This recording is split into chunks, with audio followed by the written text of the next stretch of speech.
Hujambo na karibu tena katika unayajua haya hapa Sawia Media, ambapo leo tuko kisiwani Zanzibar. Tunaangazia urithi wa maliwato unaovutia watalii kisiwani humo. Msimulizi wako ni mimi Abdalla Mbonde. Usikose kusubscribe, kulike na kucomment. Wakati watalii wanaofika barani Afrika hutembelea mbuga za wanyama, mito, milima, maziwa, bahari, mabonde na makumbusho yaliyohifadhi kumbukumbu za kale. Watalii wanaofika Tanzania hutembelea pia maliwato ya Hamni, ambayo ni miongoni mwa vivutio vya kipekee katika kumbukumbu ya urithi wa Zanzibar. Bafu hiyo maarufu kwa jina la Hamni iko katikati ya mji mkongwe, mashariki mwa kanisa la Mtakatifu Joseph na kaskazini magharibi mwa barabara ya Mkunazini. Eneo ilipo maliwato hiyo linafahamika kama Hamni kwa lengo la kuenzi maliwato hiyo ya kihistoria. Hamni ni neno lililotolewa kutoka kwenye lugha ya Kiarabu, hammam, ikiwa na maana ya chumba cha kuogea au bafu. Bafu hiyo ilijengwa kati ya mwaka 1870 na 1888 kutokana na pendekezo la Sultani Balghash bin Said kwa lengo la kuwapatia wananchi maliwato ya umma.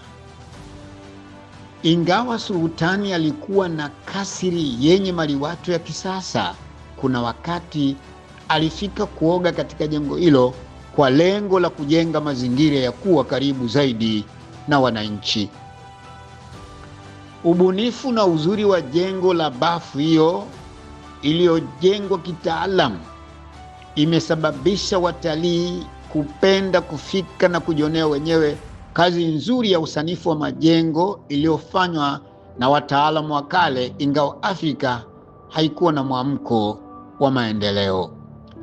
Pamoja na kwamba bafu hiyo iko karibu na majengo mengine maarufu ya kihistoria, ni vigumu kwa mgeni kuitambua kwa kuwa jengo lake ni tofauti kabisa na majengo ya vyoo vya kisasa vinavyotoa huduma ya vyoo vya kulipia, ambapo hutoa pia huduma kwa watu wanaotaka kuoga au kubadilisha nguo. Jengo la maliwato hiyo ni kubwa mithili ya jumba la starehe na imegawanyika katika sehemu mbalimbali, ikiwa pamoja na vyoo, sehemu ya kinyozi na sehemu ya kukanda mwili. Jengo hilo ni miongoni mwa nyumba nyingi za kihistoria zilizojengwa kwa ajili ya familia za tabaka ya matajiri wa Kiarabu, ambazo milango yake imechongwa kitaalamu na kuwekwa nakshi kwa kutumia michoro mbalimbali yenye mvuto wa kipekee. Tofauti na majengo mengine katika ukanda wa Afrika, jengo la bafu hiyo linawakilisha tamaduni za Uswahili ambao umejengeka kutokana na miingiliano mwa tamaduni za mataifa mbalimbali yaliyofika Zanzibar, ikiwa pamoja na Waarabu, Waajemi, Waasia na Waingereza. Jengo hilo lilitumiwa na watu mbalimbali, lakini kwa Waafrika hawakuwa na uwezo wa kwenda kuoga katika bafu hilo kwa kuwa hawakuwa na fedha. Jengo hilo lina vyumba vingi vilivyogawanywa kulingana na matumizi yake, kwani kuna bafu la maji ya moto na ya baridi, vyoo, sehemu maalumu ya kunyoa, kwapa na sehemu za siri, pia sehemu maalum ya kinyozi. Watumiaji wa maliwato hiyo walikuwa wakilipa senti 10 ili kupata huduma zote zinazopatikana katika maliwato hiyo. Maliwato hiyo ina mlango mmoja mkubwa wa kuingilia wateja. Unapoingia unakutana na wahudumu ambao hupokea fedha kisha kutoa maelekezo ya jinsi ya kupata huduma. Kabla ya kusonga mbele, mteja hutakiwa kuvua viatu na kuviweka sehemu maalum ya kuhifadhi viatu. Sehemu hizo zimejengwa vizuri mithili ya viambaza vyenye vizimba vingi ambavyo huenea jozi 2 hadi 4 ya viatu vya kawaida. Viatu vyenye muundo kama vya askari wa jeshi, basi kizimba hicho kitaenea jozi 1 tu. Baada ya kuvua viatu, wateja huenda sehemu ya kubadilisha nguo kisha kuvaa nguo maalum kwa ajili ya kuingia bafuni. Ikiwa mteja anataka kunyoa ndevu au sehemu nyingine ya mwili, haruhusiwi kunyolea bafuni, bali ataingia kuanza sehemu maalum kwa ajili ya kunyoa. Inadaiwa kuwa kulikuwa na watu maalum kwa kazi ya kunyoa ndevu, kwapa na maeneo mengine ya mwili, hivyo ilikuwa uamuzi wa mtu kunyoa au kunyolewa. Pia kulikuwa na sehemu maalum ya viongozi maarufu, jambo lililowavutia wanaume wengi wenye uwezo kwenda eneo hilo. Hata hivyo, baada ya kunyoa nywele, ilikuwa sharti lazima uoge ili uweze kutoka kwenye jumba hilo ukiwa nadhifu. Sehemu ya kuogea imegawanywa sehemu 2, ambapo watu wanaohitaji maji ya moto kuingia sehemu yao na wale wanaopenda kuoga maji baridi kuingia sehemu yao pia. Ingawa walikuwa na wataalamu wa kuweka bomba la maji ya moto na maji baridi katika chumba kimoja, haijulikani ni kwa nini walipendelea kutenganisha watu wa maji moto na maji baridi. Bafu hilo lilikuwa na sabuni na mafuta yenye manukato mazuri, na kila mtu alipewa kipande chake pasipo kulipa fedha ya ziada baada ya kulipa fedha za kiingilio. Wale waliohitaji huduma za kukanda mwili walipata huduma bila kuchelewa, kwa kuwa kulikuwa na eneo maalum kwa ajili ya kutoa huduma hiyo kwa wanawake na wanaume.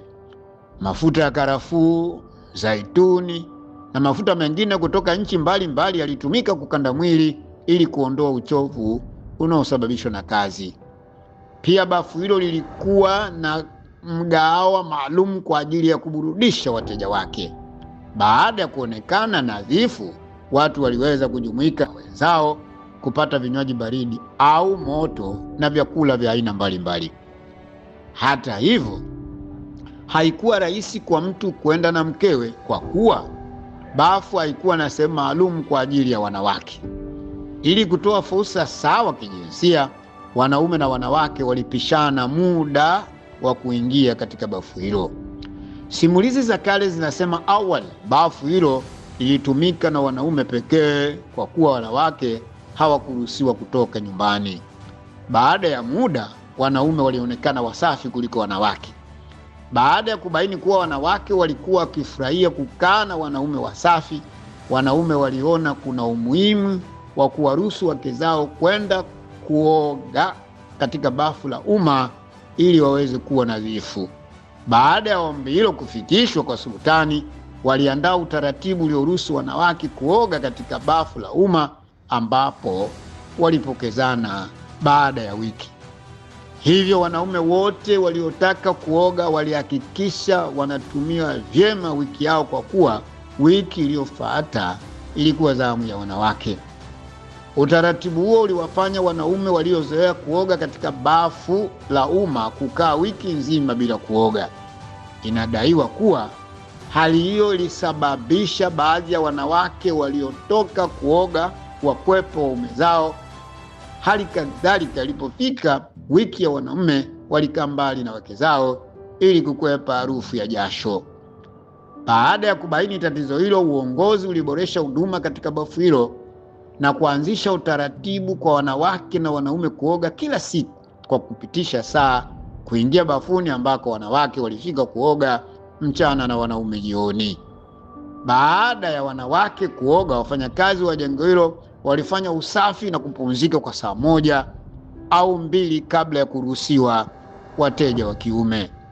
Hali hiyo iliwezesha watu wake kufurahia huduma ya bafu, kwa kuwa wanandoa walishindana kuogea sabuni zenye manukato mazuri na kuonekana nadhifu wakati wote. Hata hivyo, wataalamu wa masuala ya usawa wa kijinsia wanasema bafu hilo halikuboreshwa ili kukidhi mahitaji ya wanawake, na liliendelea kuwa mahususi kwa ajili ya wanaume pekee. Hadi sasa jengo hilo lina sehemu maalum ya kunyolea ndevu, lakini halina sehemu maalum kwa ajili ya kukaa wanawake waliohitaji kujiremba.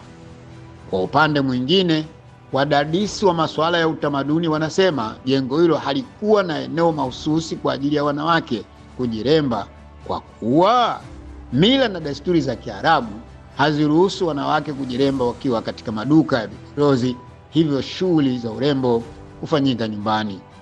Wengine wanadai kuwa shughuli za kujiremba huchukua muda mrefu, hivyo wanawake wasingepata muda wa kutosha kujiremba kwa sababu walipaswa kuoga, kukanda mwili, kupumzika kwa muda mfupi na kupata virutubisho kisha kupisha zamu ya wanaume.